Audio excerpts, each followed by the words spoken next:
하늘에 계시는 자비하신 아버지, 오늘 아멘. 깨워주시고 주님의 말씀을 다시 들려주시니 은혜를 감사합니다. 아멘. 하나님의 음성을 듣고 주님이 주시는 생명을 더 풍성히 누리는 한 날이 되게 하여 주시옵소서. 아멘. 영을 깨끗게 비워주시고 성령으로 충만히 채워 주시옵소서. 아멘. 주님의 귀하신 이름으로 기도드리옵나이다. 아멘. 아멘. 아멘. 감사합니다. 네, 감사합니다. 오늘은 이제 요한복음 6장에 있는 말씀을 우리가 함께 살펴보고 은혜를 나누도록 하겠습니다. 먼저 6장을 크게 네 부분으로 나눌 수 있는데요. 1절부터 15절까지는 남자만 5천 명을 먹이시는 우리가 소위 오병이어의 기적이라고 불리는 그 기적이 나옵니다. 그 다음 16절부터 21절까지는 무리를 걸으시는 이야기고요. 그 다음 22절부터 59절까지는 생명의 떡, 생명의 빵에 대한 설교입니다. 그리고 60절부터 71절까지는 설교에 대한 반응이 나타나 있습니다. 사실 이 6장에 광야에서 전도를 하는데 남자만 5천 명이었으니까 좋게 15,000에서 2만 명에 가까운 무리들이 모이게 되었습니다. 근데 생명의 떡에 대한 말씀이 끝났을 때에는 12명만 남았으며 그 가운데 하나는 또 반역자였다라는 것입니다. 이 복음을 전할 때마다 분명한 반대가 언제나 일어났다라는 것을 보여주고 있습니다. 사람은 먹어야 삽니다. 그러나 먹기 위하여 살지는 않습니다. 살기 위하여 빵을 계속 먹어도 결론은 죽습니다. 죽지 않게 하는 영원한 생명의 빵은 없는가? 그 빵이 오늘 요한복음 6장에 소개되고 있습니다. 우리 성경에 보면 유명한 장들이 이렇게 명칭이 붙어져 있죠. 고린도전서 13장 하면 그 무슨 장이죠? 사랑장. 사랑장이라고 얘기합니다. 출애굽기 16장 하면 무슨 장? 출애굽기 16장 하면 만나장이라고 얘기합니다. 요한복음 6장 하면 생명. 떡장이라고 얘기합니다. 출애굽기 20장 하면 십계명. 네, 이거 십계명의 장이 되겠죠. 이렇게 성경에 유명한 장들이 있는데 오늘 유명한 장들 가운데 생명의 빵, 떡. 우리 한국말로는 떡이라고 번역이 돼 있죠. 근데 사실상 유대인들이 먹었던 것은 빵입니다. 생명의 빵장이라고 얘기할 수 있습니다. 자, 그러면 오늘 본문에 있는 말씀을 하나씩 살펴보도록 하겠습니다. 그 후에 예수께서 디베랴의 갈릴리 바다 건너편으로 가시매라고 했습니다. 여기 그 명칭을 디베랴라고 그러면서 갈릴리 바다라고 표현을 하고 있어요. 사실상 요한에서만 이 바다를 디베랴라고 부릅니다. 마태, 마가, 누가에서는 갈릴리 바다 혹은 게네사렛 호숫가 이렇게 표현했죠. 근데 이 디베랴라고 하는 것은 당시에 로마 황제의 이름 티베리우스의 이름을 따서 디베랴라고 이름을 붙인 것입니다. 헤롯 안티바스가 티베리우스의 이름을 따가지고 갈릴리 서남쪽에 위치한 곳에 도시를 하나 만드는데요. 그 도시의 이름을 디베랴라고 부른 것입니다. 근데 지금 이 요한복음을 읽는 첫 번째 독자들은 여러분 요한복음이 어디에서 기록이 됐다 그랬죠? 거의 1세기 말에 기록이 됐다. 성경에서 제일 마지막에 기록된 책이다라고 말씀을 드리면서 이 요한복음이 요한이 제일 마지막까지 봉사했던 지역이 어디예요? 에베소. 에베소. 소아시아 지역인 에베소입니다.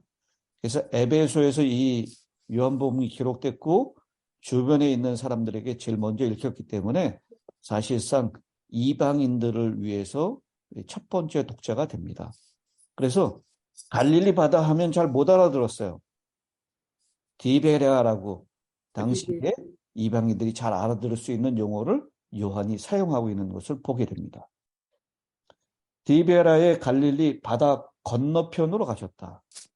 그러니까 디베라가 갈릴리 서남 쪽에 위치하고 있었다라고 했으니 예수님께서 배를 타고 저 바다 건너편으로 그러니까 갈릴리 디베라 바다의 건너편 동북쪽으로 가셨다라고 하는 의미가 되는 것이죠. 근데 큰 무리가 따랐다라고 얘기를 하고 있습니다. 여러분 성경에 큰 무리라고 하는 표현이 나오면 이 부정적인 의미가 강합니까? 긍정적인 의미가 강합니까? 인정. 긍정적. 네, 이 큰 무리는 항상 부정적인 의미가 강했어요. 부정적? 예.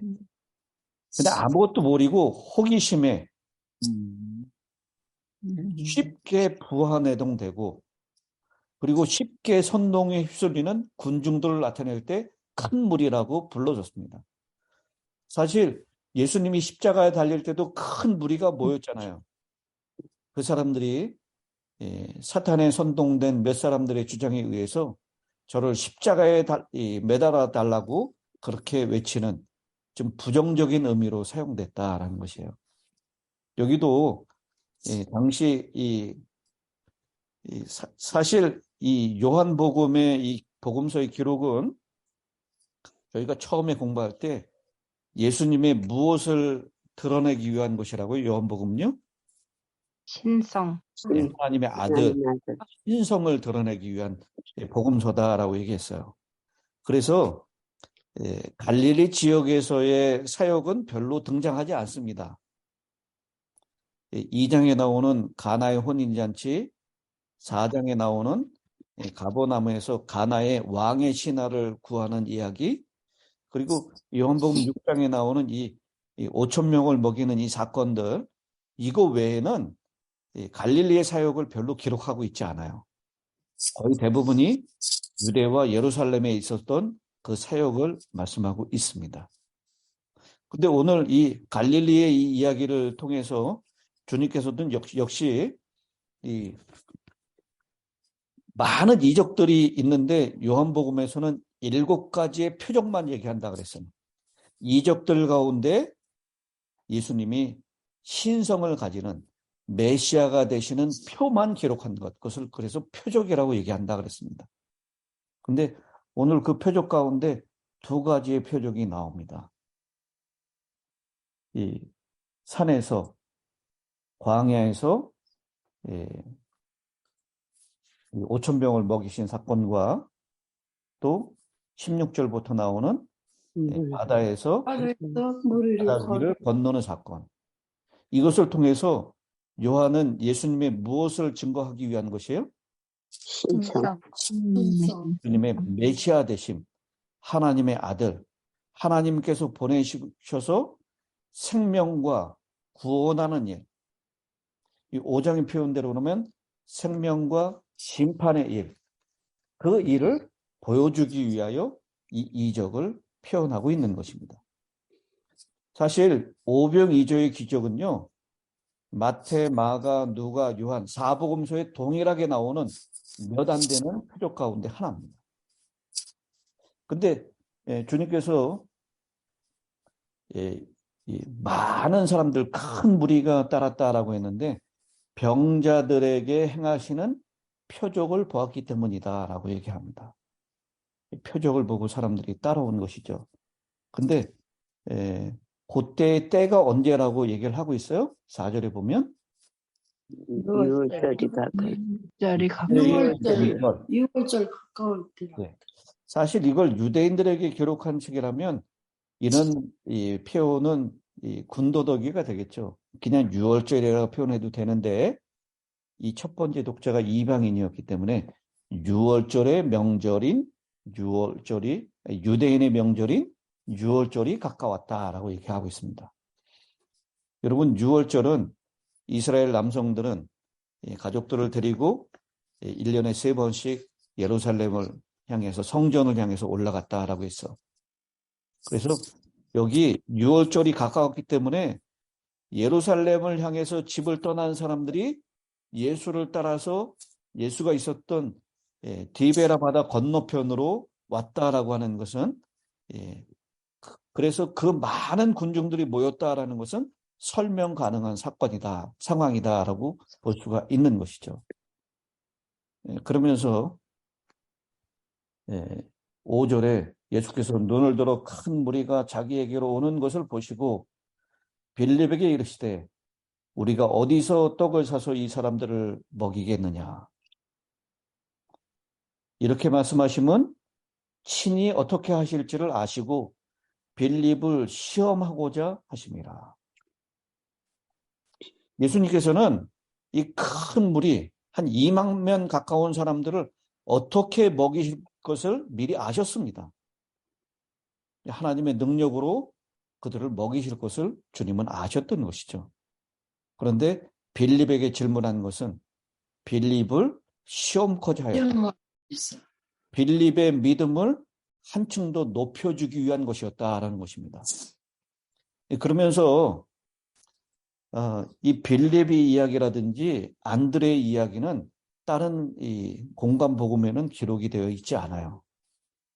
그런데 여기 빌립과 안드레의 이야기를 통해서 이 예수님께서 보여주신 이 표적은 이 사람들이 이 도시락을 다 싸가지고 왔는데 그때 같이 그 도시락을 꺼내놓고 먹었을 것이다라고 이 예수님의 이 표적을 폄하시키는 그래서 인간적으로 설명할 수 있는 길을 차단하기 위하여 2명의 증인을 여기 이 요한은 제시하고 있는 것입니다.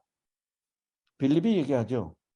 조금씩 받게 할지라도 200데나리온의 떡이 부족할 것이다. 여러분 200데나리온 하면 이게 얼마나 되는 것입니까? 데나리온이 노동자 하루 품삯이니까요. 이 엄청난 돈입니다. 200일치의 노동에 의해서 벌어진 떡을 살지라도 그들을 배불리 먹이는 것이 아니라 얼마씩 먹일 수 있다고요? 조금씩 받게 할 것이다 라고 얘기했어요. 그리고 안드레가 거들죠. 너희에게 가지고 있는 것이 무엇이냐 그랬더니 많은 사람들에게 이게 얼마나 되겠습니까? 라고 하면서 당시 소년이 가지고 있었던 보리떡 5개와 물고기 2마리를 얘기합니다. 사실 보리떡은 가난한 사람들의 음식이에요. 이건 보통 사람들이 먹는 음식이 아닙니다. 가난한 사람들이 먹는 5개의 빵. 그리고 여기 물고기는 뭐 우리가 얘기하는 영광굴비 이게 큰 그런 것이 아니에요. 그냥 멸우치 같은 것입니다. 그래서 이 빵은 이 밥으로 먹는 것이고 이 물고기는 뭘로 먹는 거예요? 반찬. 먹는 것입니다. 이걸 봤을 때 여러분 이 지금 장면이 디베라 바다 건너편 디베라는 그때 당시에 헤롯 안티바스에서 만들어준 큰 도시였어요. 그 건너편은 산이 있는 곳입니다. 광야예요. 광야에서 지금 이스라엘 백성들을 먹이시는 장면을 보여주고 있는데 뭐가 연상됩니까? 만나. 네.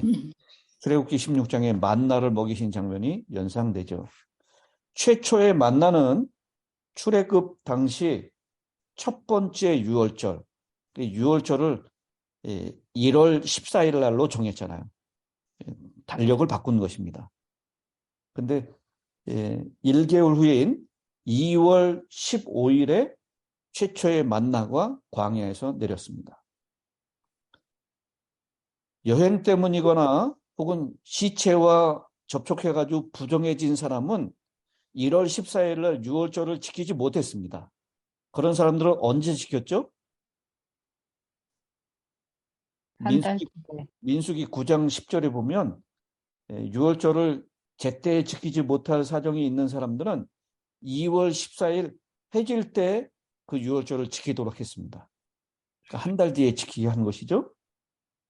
그래서 이스라엘 백성들이 유월절에 음식을 먹고 애굽에서 나왔는데 출애굽했는데 한 달 뒤에 하늘에서 만나가 내려서 음식을 먹게 하셨습니다. 그래서 이스라엘 백성들이 지금 이스라엘 광야에서 출애굽기 16장에 나오는 만나와 메추라기를 먹인 이 사건은 바로 무엇을 의미하는 것이냐면 주의 만찬을 의미하는 것이고요. 그리고 출애굽기 16장, 요한복음 6장에 나오는 이 사건은 유월절에 만나를 먹이는 것하고 비교해서 말씀을 하십니다. 우리 아마 다음 날 우리가 살펴보게 될 것이에요. 6장 후반부에 생명의 떡에 대한 것을 말씀하시는 설교에서. 그래서 이 5,000명을 먹이신 사건은 이스라엘 백성들이 광야에서 만나를 먹이신 사건과 연상이 되고요. 그것은 곧 주의 만찬을 의미하고 있는 것입니다. 근데 여러분 그거 아십니까? 요한복음에 주의 만찬, 성만찬이 기록이 돼 있습니까? 안 돼 있습니까? 되어 있지 않지만 의미는 있습니다. 되어 있지 않아요. 마태, 마가, 누가에는 성만찬이 기록이 돼 있는데요. 이 요한복음에는 세족 예식한 것만 나와 있지 성만찬에 대한 언급이 없습니다. 그런데 요한복음 6장에 나오는 5,000명을 먹이는 이 사건을 통해서 주님께서는 주의 만찬에 대한 얘기를 지금 하고 있는 것입니다. 그래서요, 만나가 언제 그치게 되죠?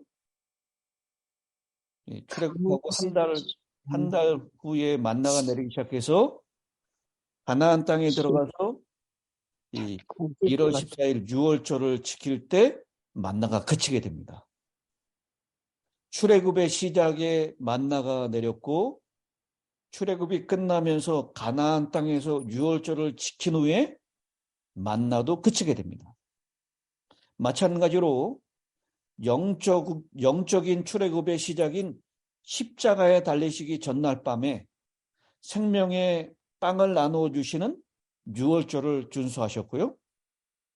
영적인 출애굽이 끝나는 하늘 가나안에 이르는 하늘의 유월절인 어린 양의 혼인잔치가 배설될 것이므로 만나가 끝나게 될 것이다 라는 것을 말씀하고 있습니다. 이 가나안 입국 후에 이제 예수님이 이제 광야에서 백성들에게 다시 만나를 내리시는 이 사건, 요한복음 6장에 있는 사건은 가나안 입국 후 1400년 만에 다시 만나를 내리십니다.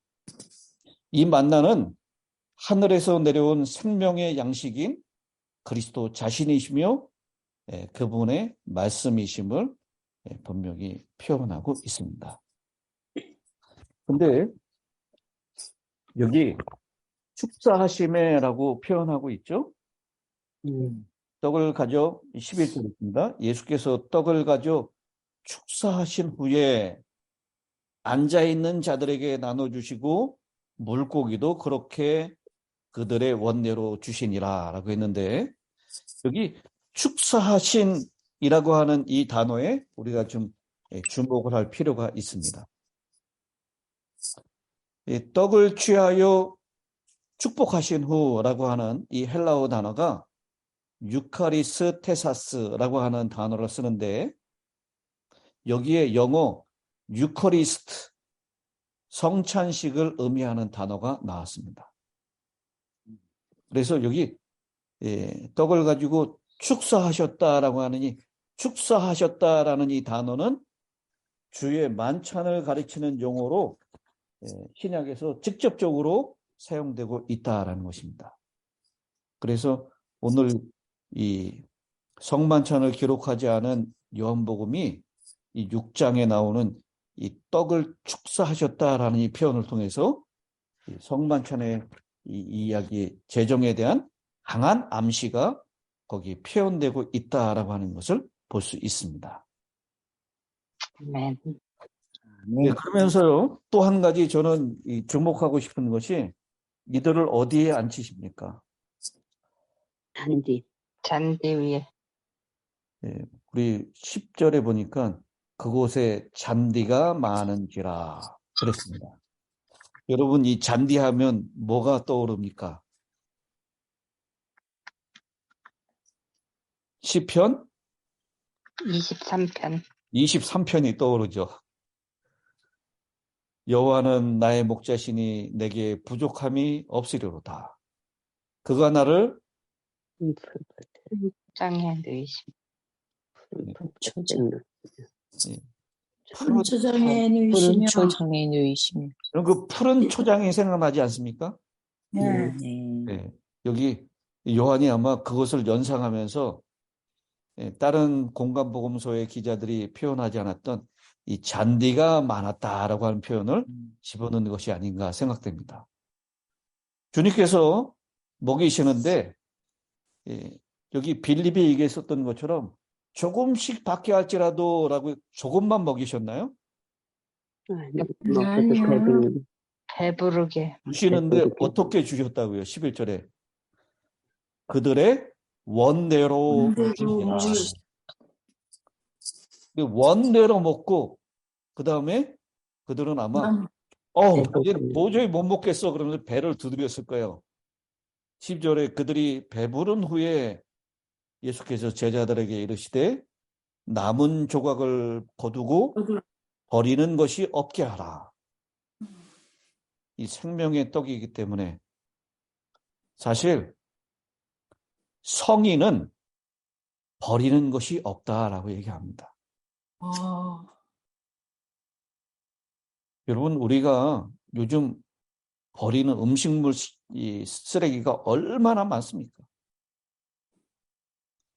사실 인류의 최대의 문제는 이 먹는 것에 대한 문제예요. 요즘 한국의 젊은이들 가운데 배를 골고 먹는 것을 줄이는 사람들이 있다는 것 들어보셨습니까? 그래? 대학생들이요, 제한된 비용을 가지고 살아야 되잖아요. 근데 혼자 사는 대학생들, 이 방값은 줄일 수가 없잖아요. 주거비는 내야 되니까. 그 다음에 요즘 대학생들이 꼭 필요로 하는 게 뭐냐면 통신비입니다. 휴대폰 비용. 통신비는 줄일 수가 없어요. 그 다음에 학교 다닐 때 사용하는 교통비는 줄일 수가 없죠. 걸어 다닐 수 없으니까. 그래서 뭘 줄입니까? 먹는 거. 네, 식사비를 줄여요. 그래서 밥을 먹고 다니지 못하는 대학생들, 양껏 먹지 못하고 겨우 그냥 삼각김밥, 컵라면 이런 것으로 때우는 대학생들이 많다라는 거예요. 그거 아시죠? 이 지구촌에 지난밤에 허기진 배를 움켜잡고 잠든 사람이 3분의 2가 된다는 거예요. 이 빵 문제는 해결할 길이 없어요. 3분의 2. 요한복음 6장에 주님께서는 빵 문제를 해결해 놓으셨습니다. 어떻게 하면 이 지구촌에 있는 사람들이 다 굶지 않고 먹을 수 있을까? 가진 것을 내어놓고 질서 있게 나누어 먹으면 세상의 식량은 먹고도 남을 수가 있다라는 것입니다. 사실 이 미국에서 나오는 그 남아서 버리는 음식물만 가지고도 전 세계를 다 먹일 수 있을 거예요. 그러니까 우리가 가지고 있는 것을 가지고 사람들에게 질서 있게 나누어 준다면 식량은 먹고도 남을 것이다 라는 것입니다.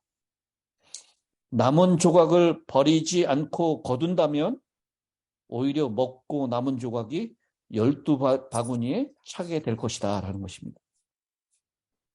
이 양식 문제에 대해서 하나님의 축복이 함께 하실 때 식량은 필요한 만큼 공급된다라는 것입니다. 여호와는 나의 목자시니 내게 부족함이 없으리로다. 그가 나를 푸른 초장에 누이시며 제일 만한 물가로 인도하시는도다. 주님께서 우리에게 충분히 먹고 마실 수 있는 것을 주십니다.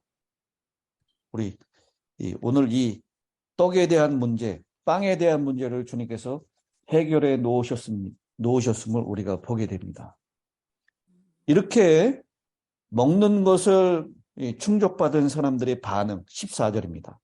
그 사람들이 예수께서 행하신 이 표적을 보고 말하되 이는 참으로 세상에 오실 그 선지자라 하더라. 세상에 오실 그 선지자, 누구를 얘기하는 것이죠? 메시아. 예. 신명기 18장 15절에 나오는 모세와 같은 선지자, 바로 메시아를 얘기합니다. 모세는 그리스도의 표상이었습니다. 예, 모세는 이스라엘의 구주였다면 예수 그리스도는 인류의 구주이십니다. 모세가 탄생 시에 죽임을 당할 뻔했죠? 예수님께서 탄생 시에 죽임을 당할 뻔했습니다.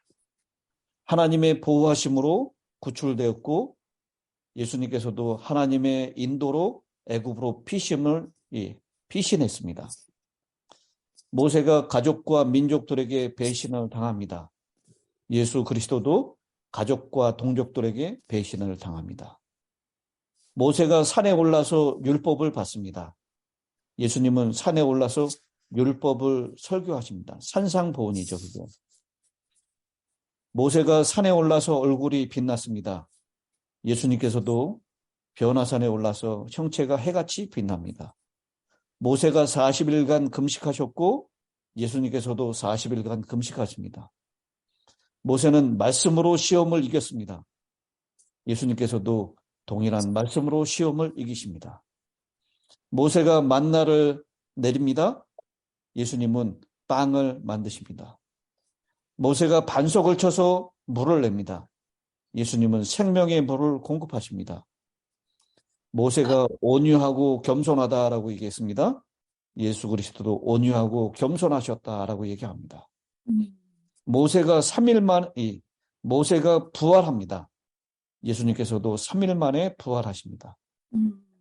모세는 장대에 달린 놋뱀을 듭니다. 예수님은 장대에 달린 놋뱀이 되십니다. 출애굽은 유월절은 십자가의 상징입니다. 십자가는 유월절의 원형이 됩니다. 모세는 유월절을 제정했고요. 예수님은 성만찬을 제정하십니다. 이스라엘과 홍해에서 모세가 침례를 받습니다. 홍해를 건널 때 예수님은 백성과 함께 침례를 받으십니다. 이스라엘 광야 교회를 구성합니다. 12사도로 이루어진 영적인 이스라엘은 교회를 구성하십니다. 모세는 그리스도의 표상이 되었고요. 그리스도는 모세의 원형이 되십니다. 이렇게 예수님께서는 모세와 같은 선지자, 그 선지자로 사람들은 인식하게 되었습니다. 바로 메시아라는 것을 인식하는 것입니다. 세상에 오실 그 선지자라 하더라. 그러므로 15절입니다. 예수께서 그들이 와서 자기를 억지로 붙들어 임금으로 삼으리치는 줄 아시고 다시 혼자 산으로 떠나가시니라. 여러분, 이 메시아인 것을 알고 예수를 임금으로 삼으려고 합니다. 아마 이때 누구도 부족이었을까요? 바로입니다. 예. 가룟 유다를 비롯해서 그 12명의 제자들이 전부 다 그 군중들을 부추겼을 것입니다. 그러나 이들이 임금으로 삼으려고 하는 목적은 뭐냐면 로마하고 전쟁에서 예수님이 임금이 되시면 염려가 없어요. 전쟁하다가 부상당한 사람은 누가 바로 치료할 수 있어요? 예수님께서 말씀으로 치료할 수 있어요. 군량미가 굉장히 중요하잖아요. 군량미를 가지고 다닐 필요도 없어요. 도시락 하나만 있으면 그 많은 군대들을 다 먹일 수 있으십니다.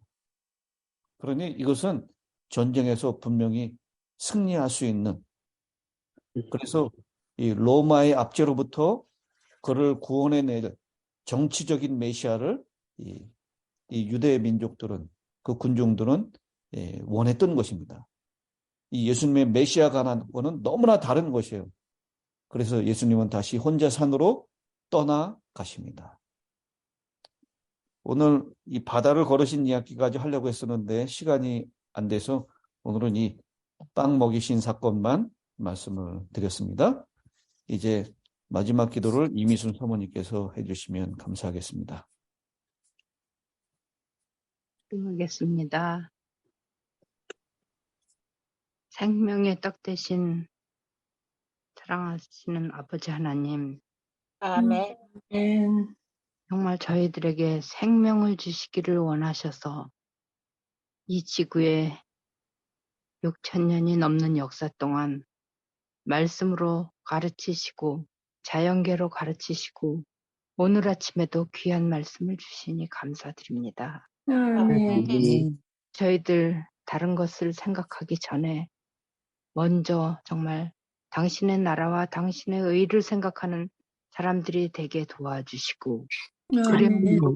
정말 주님께서 주시고자 원하시는 것들을 저희 개인이 받고 또 과감하게 전할 수 있는 능력도 허락하여 주시옵소서. 아멘. 아버지 하나님, 저희들에게 육적인 양식이 필요하지만 주님께서는 진정으로 영적인 떡을 주시기를 원하십니다. 오늘 그 의미를 저희들에게 깊이 가르쳐 주셨사오니 정말 주님께서 원하시는 그 삶을 살아가도록 저희들 스스로 아무것도 할 수 없사오니 성령님께서 저희들의 마음의 주인이 되어 주시옵시고 순종한 생애를 살게 도와주시옵소서. 아멘. 특별히 저희 교회에는 연약하신 분들이 많이 계십니다. 우리 이곳에 계신 노영자 사모님을 비롯해서 이상철 목사님, 또 이명 사모님도 많이 안 좋으시고 우리 연세 많으신 이재찬 장로님 네 분도 주님 기억하여 주시고 특별히 정말 지금 퇴원은 하셨지만 여러 가지 재정적인 문제뿐만 아니라 아직도 완전히 회복되지 않으신 우리 사랑하는 최영복 목사님 주님 이 시간 기억하여 주시옵소서. 정말 아멘. 많은 성도들이 눈물로 호소하고 주님께 아뢰고 있습니다. 저희들은 주님의 뜻을 알지 못하오나 주님께서는 선하신 그 뜻이 있으셔서 정말 이번에 갈릴리에서 행하셨던 그 기적을 우리 목사님에게 허락하여 주셔서 아멘. 회복되셔서 빨리 돌아오셔서 저희와 함께 정말 하나님을 찬양할 수 있도록 인도하여 주시옵소서. 아멘.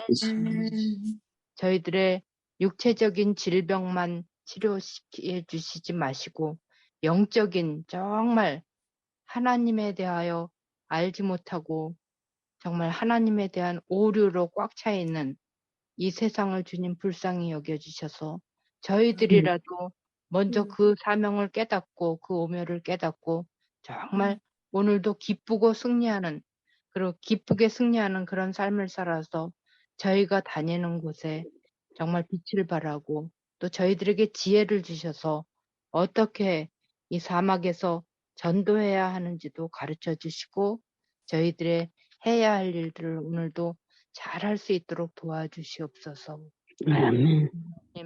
또 여러 가지 경제적인 문제와 또 내적인 갈등이 있는 주의 백성들 있습니다. 주님 일일이 살펴주시고 정말 지금은 아멘. 저희들이 개인적인 어떤 문제로 고민할 때가 아니고 정말 주님께서 오시기 직전인 때이므로 저희가 정신을 차리고 주님 앞으로 다시 바짝 다가갈 수 있도록 인도하여 주시옵소서. 아멘. 또 우리 외로우신 교우님들도 계십니다. 정말 그들의 사정을 저희가 일일이 알지 못한다 할지라도 정말 만나를 내리시고 또 떡이 되셔서 이 지상에 오신 주님께서 오늘도 그들에게 생수가 되어주시고 영적인 떡이 되어주셔서 정말 채워지지 않는 그런 갈증과 배고픔을 채워주시고 정말 오늘 하루 기쁘게 살 수 있도록 도와주시옵소서. 아멘. 정말 우리 목사님들 이렇게 연구하셔서 저희들에게 생명의 말씀을 주실 때 주님 지치지 않게 도와주시고 또 아멘. 저희 교회 목회자들에게 주님 함께하여 주셔서 사단이 하지 않게 도와주시고 정말 아멘.